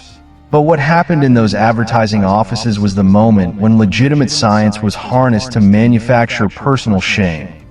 The fear that your mouth might offend, your body repel, your natural physicality unmedicated and unscented was fundamentally unacceptable. These fears were not discoveries. They were inventions, shaping an industry now worth hundreds of billions. Most of us know advertising shapes behavior. We consider ourselves sophisticated, yet the hygiene anxieties planted in the 1920s and 30s still operate largely unchallenged, taken as simple biological common sense. The morning shower that feels morally necessary, the discomfort of going a day without deodorant, the sense that a body that smells like a body has failed. None of that comes from nowhere. There is a final dimension to this story.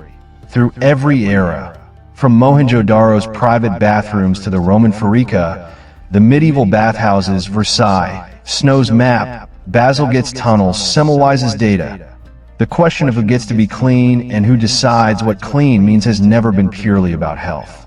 It has always been about belonging, about who fits into the social body, about who is worth the infrastructure. In the 20th century, that question was increasingly answered by commerce. The flush toilet itself has a history full of myths, including a man whose name became a synonym for the very thing he supposedly invented, despite not inventing it. The real story of who invented what, when it was accepted, and why it took so long to spread, even after the technology existed, is waiting. There is a name most people think they know: Thomas Crapper. Sanitary engineer, Victorian plumber, inventor of, well, his name has become a word for the thing he supposedly created. The story writes itself. A man literally named for his invention. History is rarely that tidy. The story of the flush toilet is one of the most misattributed in popular history. A tangle of forgotten inventors, useful innovations, and a single plumber whose reputation was inflated to myth by a satirical book taken at face value. Let's set the record straight, because the actual history is far more interesting. Go back to 1596, England, under Queen Elizabeth I, at Kelston Manor near Bath, where Sir John Harington, the Queen's godson, is sitting down to write a pamphlet. Not a serious one, a satirical one. A new discourse of a stale subject called The Metamorphosis of Ajax. Ajax was an Elizabethan pun. Jakes was slang for a toilet. The title was a joke, a new essay about the old problem of sewage. Harrington was witty, irreverent, clever enough to get away with things because his godmother was the Queen. But buried inside his pamphlet was something genuine.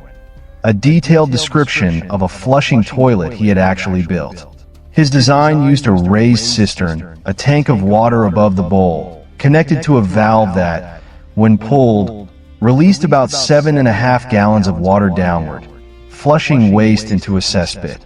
It worked. Harrington installed one at his home, and a second at Richmond Palace for the Queen. Elizabeth I reportedly used it, and reportedly complained it was too loud. The Queen's verdict: it was noisy. Harrington's invention didn't catch on. The reason had nothing to do with the technology. The technology worked. It was that it existed in isolation, without a pressurized water supply or sewers to carry waste away. Without urban infrastructure, it was a beautiful answer to half a problem. He published his pamphlet, built his 2 toilets, and the world went back to chamber pots for another 180 years. The next significant chapter belongs not to a courtier, but to a watchmaker, Alexander Cummings, born in Edinburgh in 1733, a man of precision, who turned his attention in 1775 to a problem unsolved since Harrington's day. The open pipe between bowl and drain allowed sewer gases to rise into the room. Cummings's solution was elegant. He bent the waste pipe into an S shape. Gravity pulled water to the lowest point, sealing the pipe, a water lock blocking gases without impeding waste flow. He patented this in 1775, the first official patent for a flush toilet in Britain. The S-bend, later evolving into the U-bend we still use, was one of the most important domestic hygiene inventions. It made living near a toilet bearable.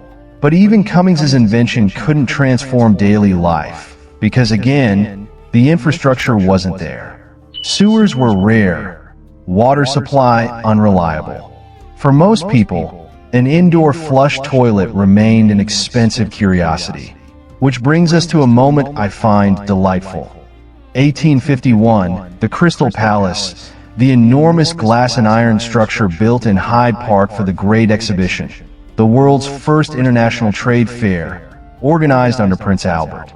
6 million people passed through over 6 months. And inside, a sanitary engineer named George Jennings installed something most had never encountered: public flushing toilets. The organizers weren't initially enthusiastic. Someone reportedly said, "Visitors are not coming merely to wash." Jennings disagreed. He installed his monkey closets in the retiring rooms. For 1 penny, a visitor received a clean seat, a towel, a comb, and a shoe shine. That penny gave the English language a phrase that persists: spend a penny, a euphemism for using the toilet. Over 6 months, 827,280 people paid that penny. 800,000 people queued to experience a flushing toilet, because most had never seen one. The technology had existed for 250 years, and the majority of London's population had still never used it. That number stays with me.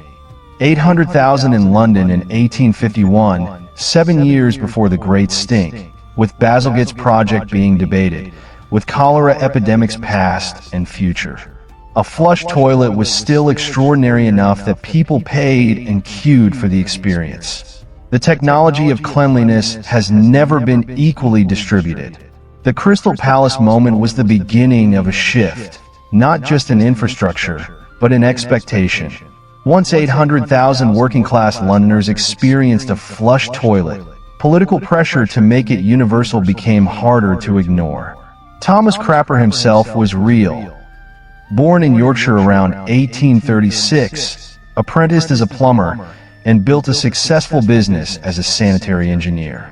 His firm held royal warrants, served Buckingham Palace, held 9 patents for plumbing innovations, including improvements to the ballcock. He was a skilled tradesman who made real contributions to refining indoor plumbing. What he did not do was invent the flush toilet. By the 1860s, it was already generations old. But Crapper did one thing the genuine inventors hadn't. He understood marketing.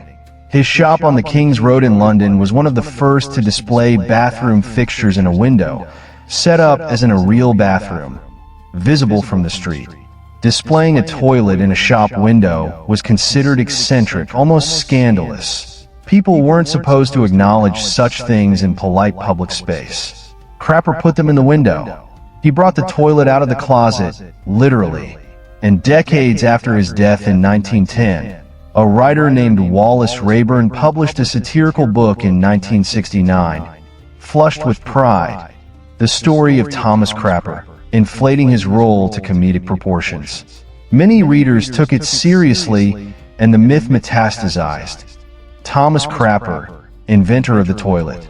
Neither is true. The word crap comes from medieval Latin crappa, meaning chaff or waste, predating Crapper by centuries. His surname was unfortunate in timing, not origin. The Crapper story is fascinating for what it says about how we remember. The critical innovators, Harrington, Cummings, Jennings, are almost unknown. Crapper, who improved one component and put his name on a window, is what most would cite. A pattern we've seen throughout.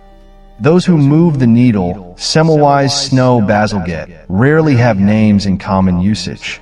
History has a strange preference for the vivid over the accurate. By the late 19th century, something new emerged. The idea that every household should have a dedicated bathroom. Toilet, sink, bathtub was transitioning from luxury to standard. Not everywhere, not equally, but the direction was set. By the 1880s, most upper-class homes in Britain and the US had a designated room. By the turn of the century, it was reaching middle-class homes. The bathroom as a unified concept was essentially a creation of the 1890s. Before that, bathtubs and toilets were often in different rooms or outbuildings. Do you know what percentage of American homes had an indoor toilet by 1960? 83%. As recently as 1960, nearly 1 in 5 American homes had no indoor toilet. Not just remote rural households, but some in cities. The shift from something the wealthy had to a basic right for all happened within living memory. And the final piece, the one bringing us most directly to the present, is the 3 billion people who still don't have access to what we've discussed. 3 billion, not in ancient history, but tonight. The sanitation gap between what's technologically possible and universally available is not fundamentally different from ancient Rome or medieval London. The knowledge exists. The technology exists. The gap is not technical. It's a problem of will, of priority, of the same question running beneath every chapter. Who is considered worth the investment? That question leads to the final chapters, because sanitation in the 21st century is about the future. The $23 million space toilet, the bidet's unexpected revival, waterless and composting systems designed for a water-scarce planet. And beneath it all, the billions waiting for what the rest of us don't even think about as we reach for the handle tonight. Right now, as you settle under your covers, someone on this planet is walking through the dark. Not for exercise or fresh air, but because their home has no toilet and they need somewhere safe, private, far enough from the water supply to do something every human does multiple times daily. 3.4 billion people.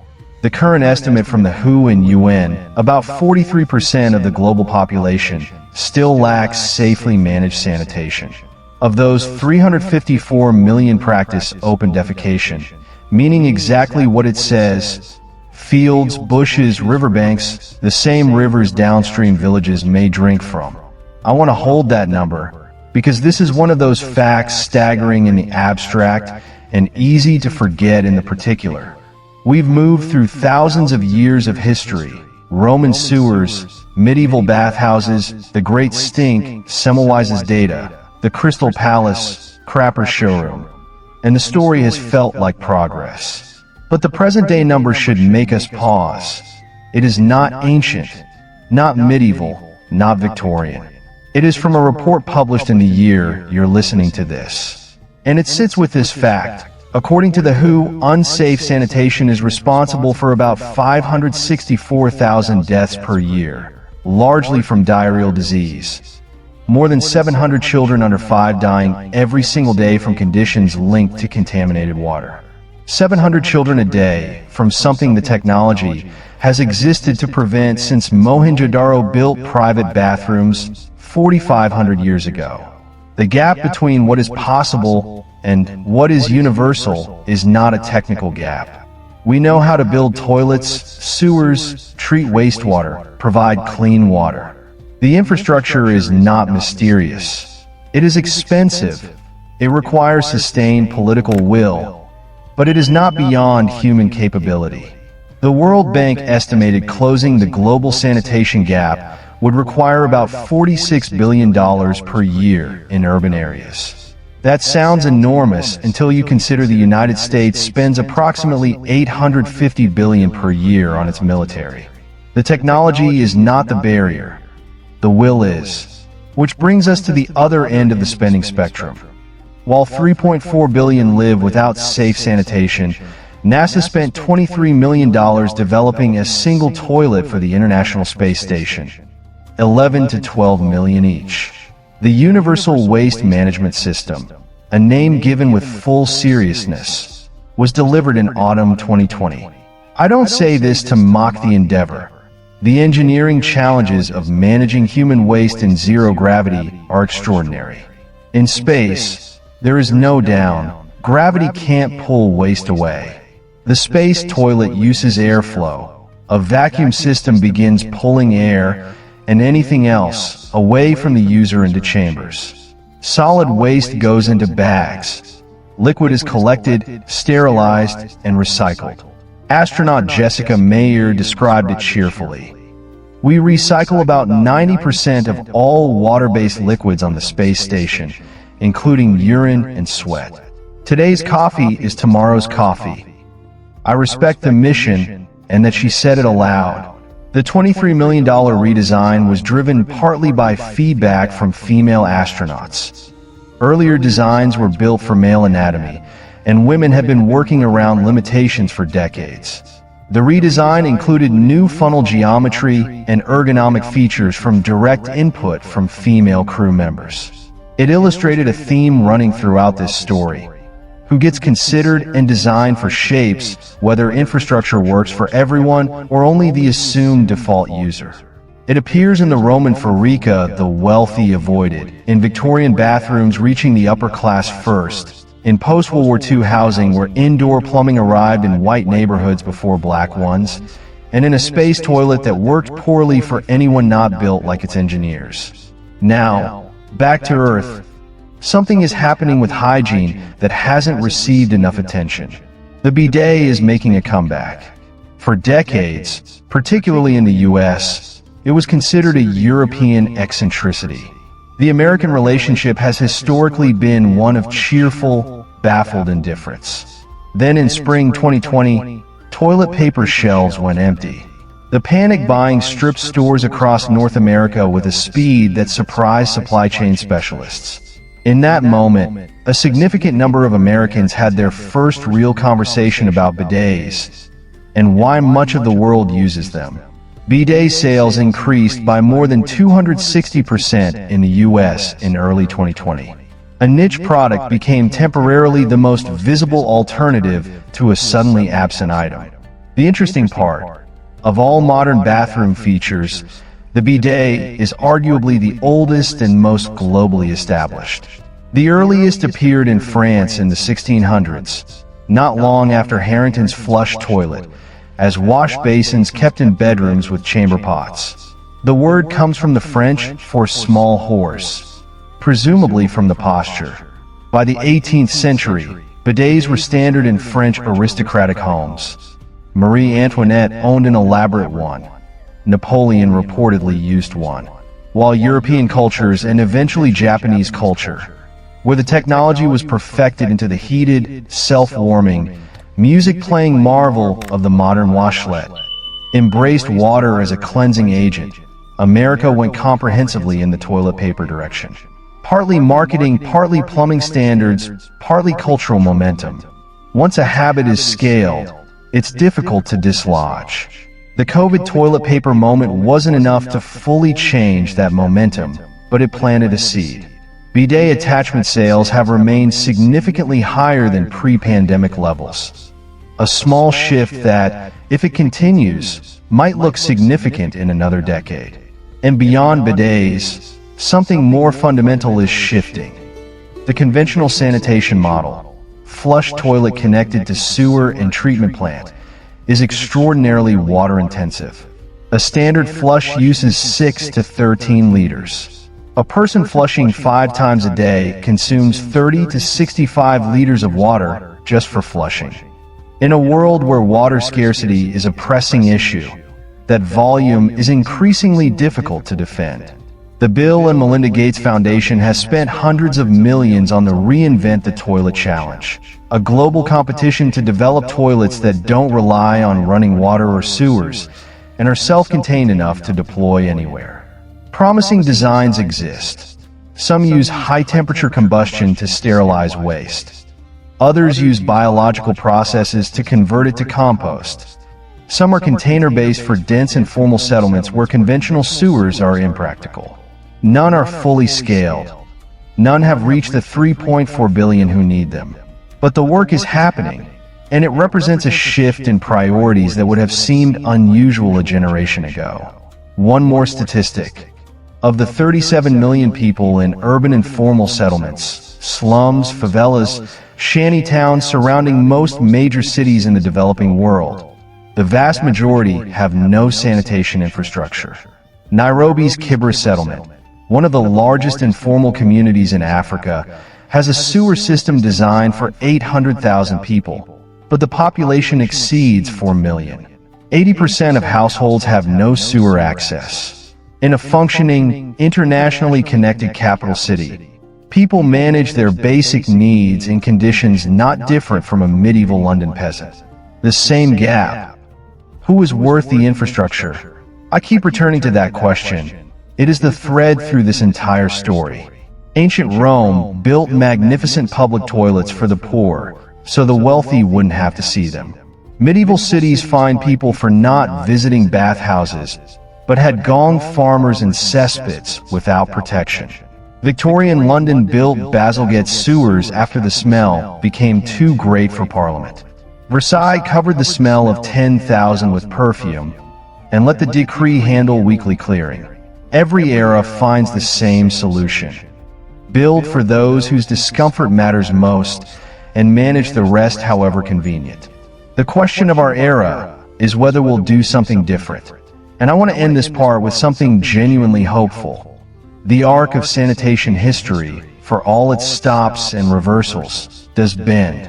Between 1990 and 2024, more than 2.1 billion people gained access to improved sanitation. 2.1 billion for whom the walk in the dark is no longer necessary. People with access to something protecting their health, dignity, ability to attend school, work, live without the grinding cost of managing this basic need in the open. That progress is real, significant, the largest expansion of sanitation access in human history. And it is not enough. Not yet. The story of hygiene and sanitation, from the first pit toilets of Mesopotamia to the $23 million vacuum systems above Earth, is not one of continuous triumph. It is one of recurring choices. Which problems get solved and which managed, which bodies are worth designing for, which communities receive the infrastructure that keeps them alive. And it is a story that has not finished. As we move toward the final chapters of our journey, I want to look back at everything. The myths debunked, histories uncovered, and find the thread holding it all together. There is one, and it is not what I expected. Not technology, not science, not politics, though all play a role. It is something simpler, stranger, more persistent. The question of who we decide to see. That question has one of its most interesting answers in a Japanese commercial from 1982. A young actress appears on screen, elegant, composed, and says something considered borderline scandalous for prime time. Hey everyone, if our hands are dirty, we wash them. The same goes for our sensitive areas. They deserve to be cleaned too. The product she promoted was the washlet, an electronic toilet seat with integrated bidet function, warm water, adjustable temperature, heated seat, and air dryer. The reaction in Japan was split. Half intrigued, half deeply uncomfortable that anyone would openly acknowledge using the bathroom. The washlet had actually been on the market since 1982. Toto had invested years in research, with over 300 employees testing spray angles and water pressure. The first washlet was so precisely engineered that nozzles were placed at specific degrees, 43 and 53, to prevent splashback. It was a mechanical landmark. And for the first 2 years, it barely sold because nobody wanted to talk about what it was for. The 1982 commercial changed that by bringing the conversation into living rooms, making it light and direct rather than whispered. Toilet technology is always a social negotiation.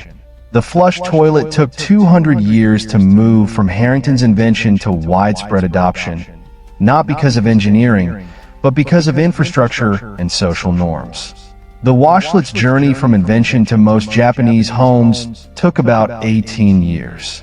By 1987, Toto sold its first 1 million units. By 2022, 60 million. Today, it's installed in over 80% of Japanese homes, and washlet has become the generic term. In a country with almost no bidet culture 50 years ago, it became a fixture. How? Partly, Japan had cultural soil. The concept of purity runs deeply in Shinto. Ritual cleanliness, misogi, is physical and literal. This predisposition meant water-based cleansing didn't feel foreign.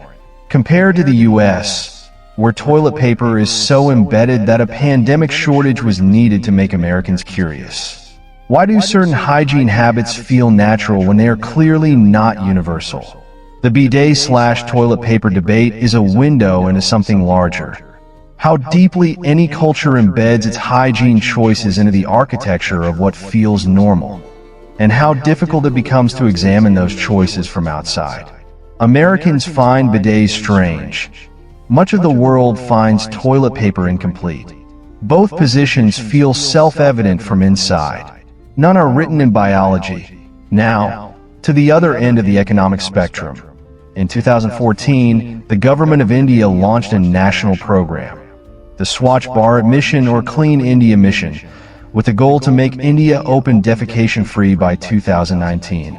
At launch, approximately 530 million people, more than the US population, practiced open defecation. It was not purely rural. Some households with televisions and motorcycles had no toilet because going outside had been the norm for generations. The program was a behavior change campaign at an unprecedented scale. 100 million toilets. The government built them through incentives, subsidies, campaigns, community organizers, celebrity endorsements, and social pressure. By 2020, more than 100 million household toilets were constructed. Open defecation rates fell from 60% to 19% in the first 5 years. A peer-reviewed study published in 2024 found that every 10% increase in toilets built was associated with a reduction of about 0.9 infant deaths per 1,000 live births, potentially preventing more than 67,000 infant deaths. More than 67,000 from building toilets. The story is complicated. Some areas had construction outpacing usage. Some households still went outside from habit or because latrines were poorly built. Changing what people do in the privacy of their own routines over generations is not solved by building a structure. It requires a shift in what feels normal. Yet the direction matters. The scale matters. The fact that a government looked at 530 million people without basic sanitation and made it a priority matters. This is what clarifies. Progress in hygiene has never come from technology alone. The technology existed long before the will. The S-bend was patented in 1775, but universal indoor plumbing wasn't standard in American homes until 1960. Germ theory was established by the 1870s, but the WHO issued its first global hand-washing guideline in 2009. The knowledge that open defecation kills children has been documented since Snow's map in 1854, but India's campaign didn't begin until 2014. The gap is not between what we know and what is possible. It is between what we know and who we decide to act for. And now, sanitation is converging with climate in ways creating new urgencies. Every flush uses 6 to 13 liters. Global toilet paper production fells about 27,000 trees daily. One tree every 3 seconds. The manufacturing process releases substantial carbon emissions. These are not abstract. They are the consequences of a system designed when water was assumed unlimited and forests inexhaustible. Neither is true. The toilet of the future will have to manage waste with much less water and serve those currently unserved without accelerating environmental crises. That is a complicated brief, but not an impossible one. The history of sanitation is full of moments where the right solution was available and waiting for conditions to align. The S-bend waited 100 years for infrastructure. Hand-washing waited decades for institutional endorsement. The bidet waited 40 years for a pandemic to make Americans curious. The question of our moment is whether we'll close these gaps faster than we have historically, whether we can learn from the cost of delayed progress, the lives lost in the space between what is known and what is done, and choose to move more quickly. One more thread, easy to miss. Throughout every era, the people who benefited last from sanitation progress have almost always been women. In the Roman Foria, women had less privacy. In medieval cities, women walking to the latrine after dark faced risks men didn't. In Victorian factories, women's restroom access was worse. In the early Apollo program, the toilet was designed around male anatomy. In India, the absence of private facilities for women was linked to documented assaults. When new toilets are built and used, one outcome is increased girls' school attendance, because schools without facilities lose girls at puberty. The relationship between sanitation and women's safety is not incidental. It is central, and one of the clearest arguments that closing the sanitation gap is not just a health or infrastructure issue, but a human rights issue. We've been on this journey together a long time now. From the clay pipes of Mohenjo-Daro to the corridors of Versailles. From Semmelweis's data to Toto's spray-angle engineers. From the Great Stink to India's 100 million toilets. What remains, what we carry into the final chapter, is not a neatly resolved story. History rarely provides those. What it provides, if we pay attention, is a map of the choices that brought us here. And the clearest thing that map shows across every era and culture and crisis is this: when societies have decided that something matters, when they have looked at a problem and seen the people affected as fully human and fully worth the effort, they have solved it. Not perfectly, not immediately, but they have moved toward the solution. The only question remaining in the history of hygiene, and in every other arena of human flourishing, is who we are willing to see when we look. The last chapter brings us full circle to the three questions from the beginning and what this entire history reveals about the answers. Back to the body and its secrets, back to who decides what clean means, back to what this history has always been about. 4,000 years before tonight, in what we now call Iraq, a scribe in Europe pressed a reed into clay and recorded the opening lines of the oldest surviving work of literature, the Epic of Gilgamesh, written around 2100 BC, drawing on older oral traditions. Embedded within it, in a detail hygiene historians find extraordinary, is one of the earliest references to the relationship between cleanliness and being human. At the close of the epic, after Gilgamesh's long and catastrophic journey, the death of his beloved companion Enkidu, his failed quest for immortality, he bathes. A final bath, a return to cleanliness after grief and wild wandering. Scholar Virginia Smith notes something beautiful. The bath is not just physical, it is a readmission. Enkidu, in his wild state, did not wash. Grief is described through bodily uncleanness. The grieving do not bathe. The dead do not bathe. But Gilgamesh at the end does. And through that most ordinary, most daily, most human act, he returns to society, to connection, to the living world. Cleanliness in 4,000-year-old literature already meant belonging. We've traveled a long way.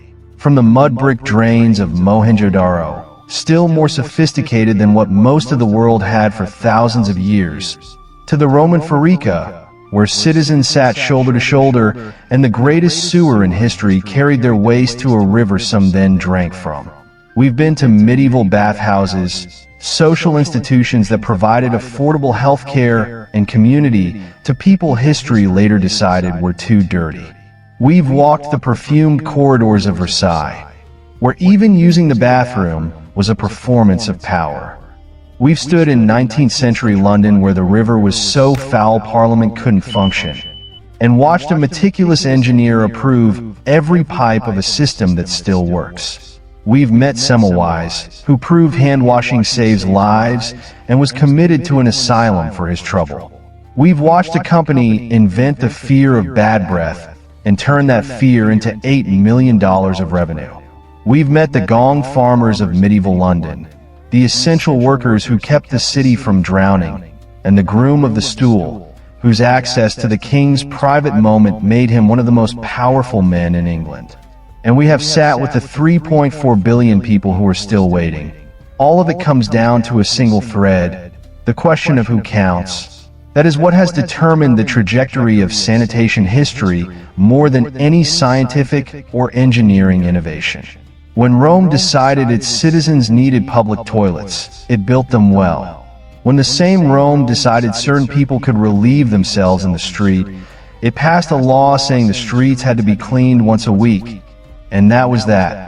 When Semmelweis proved doctors were killing patients by not washing their hands, the institution decided its dignity mattered more than the evidence. Patients kept dying. When advertisers discovered fear of body odor sold soap, they manufactured it, and women became the primary target.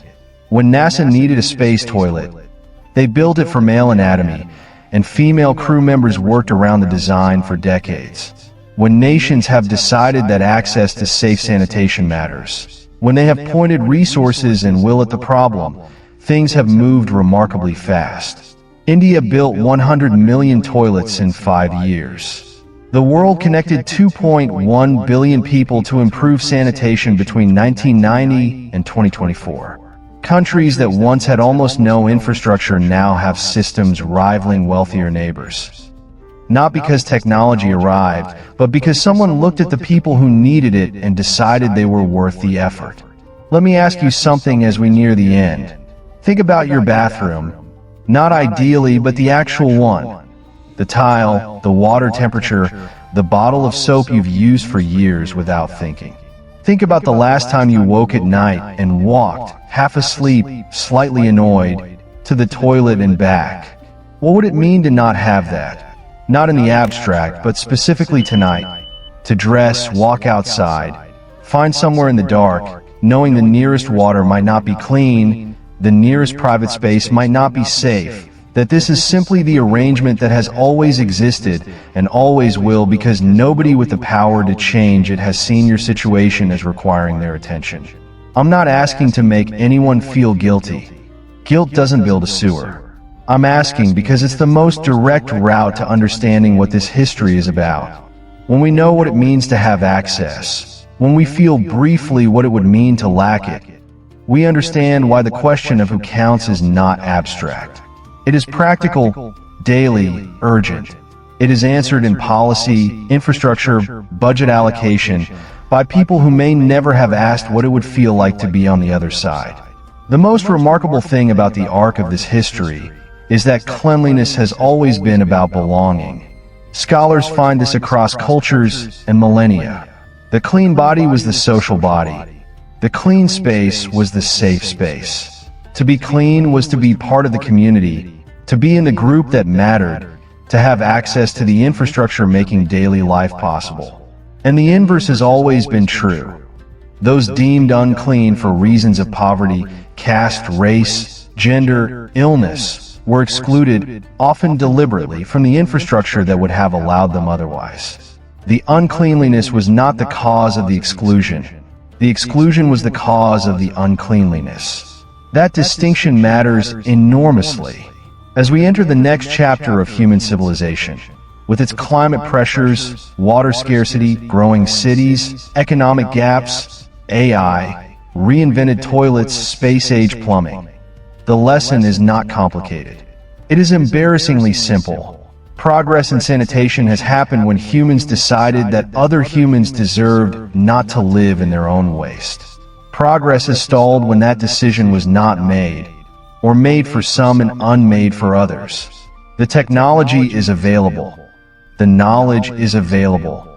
The resources globally are available. What remains is the will. I have been thinking about what it means to spend a night with something so ordinary and so extraordinary. The toilet is funny.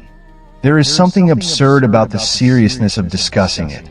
And yet the history of what we do with our waste, how we've managed it, hidden it, celebrated engineering around it, ignored it, suffered because of it, been shaped by it, is one of the most revealing lenses for what a civilization actually valued.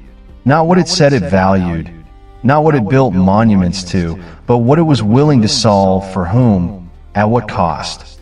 We started with a question. What did toilets and hygiene look like through history? The surface answer is everything we've covered. the clay pipes, marble farika, gong farmers' garderobe shafts, the sponge on a stick, the $23 million vacuum system. But the deeper answer, building quietly through every chapter, is this: they look like every civilization's relationship with its own humanity, with the parts of itself it found difficult to look at directly, with the people it preferred not to see, with the basic animal reality of the body, and the extraordinary lengths to which power will go to pretend that reality does not apply equally to everyone. Gilgamesh bathed at the end of his journey. He came back. He returned to the world of the living, which is also the world of the clean, which is also the world of the seen, the counted, the belonging.